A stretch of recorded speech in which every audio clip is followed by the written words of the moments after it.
How are you handling the uncertainty in your life? In Matthew chapter 2, verse 2, the wise men, they've come from the east, and they say, we see Jesus' star, and now we've come to worship Jesus. Now, God does provide a star for them, and God will provide enough to give you direction. He might reveal the next step or the next 5.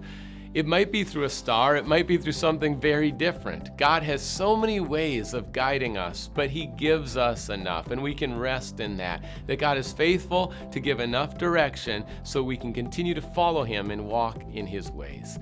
And as they come to Jesus, they're submitting. They're submitting because the star, God has used the star to give them direction. They're submitting to God's direction. Are you submitting today? Is it joyfully to God's direction? And as you come to Jesus, will you worship Him? They have come to worship Jesus. And during this uncertainty, it's a great thing to add more worship time than what you usually do during the week.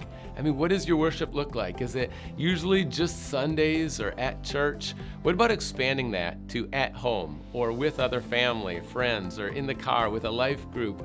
Continue more praise music. Add worship during this time of uncertainty. It just helps to draw near to God during times of uncertainty, for He is our rock.